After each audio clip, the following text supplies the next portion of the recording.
Hi everyone, my name is Audrey Schanz, and this is my testimony. I am from a small town in northern Ohio called Avon Lake. Growing up, I was raised in the Presbyterian church, and I was baptized as a baby. My family went to church on most Sundays when I was younger, but outside of service, God wasn't really part of our conversations or our lives. I knew about Jesus in a distant surface level way, but I didn't know him personally. As I got older, church became less of a priority, and eventually we stopped going altogether. Without a foundation of faith, I turned into the world to define who I was and what would make me feel whole. I started chasing the approval of others through how I looked, what I achieved, and where I fit in. I was caught in the lie that if I just worked harder, looked better, or did more, I would finally feel satisfied, but none of it delivered what it promised. Looking back, I can see how God was drawing me to himself long before I even realized it. In high school, he placed people in my life who invited me to Young Life, not by accident, but as a part of his plan. What I thought would just be a fun way to hang out with friends turned out to be the beginning of something much more meaningful. Through the joy, peace, and authenticity I saw in the leaders and students, God was revealing himself through me. Though I didn't fully understand it then, he was stirring something in my heart, a hunger for something real, lasting, and true.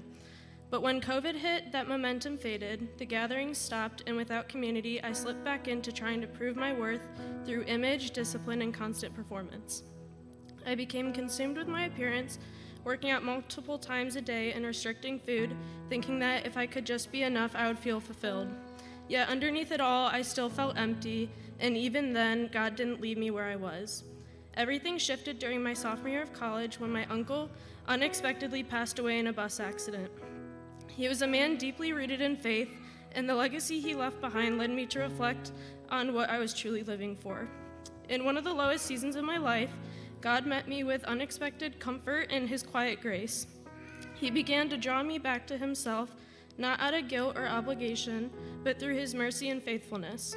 I found myself opening the Bible with a genuine hunger to know him, and slowly the Holy Spirit softened my heart and revealed the depth of his love. For the first time, I realized that I didn't need to fix myself or have it all together to come to him.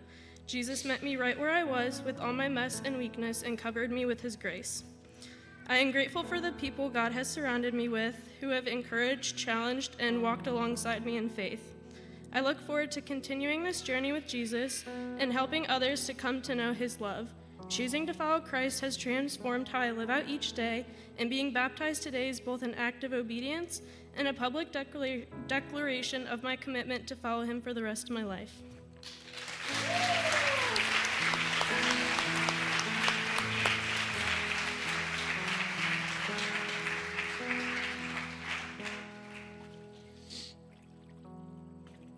Audrey, it's my responsibility to ask, who is Lord of your life?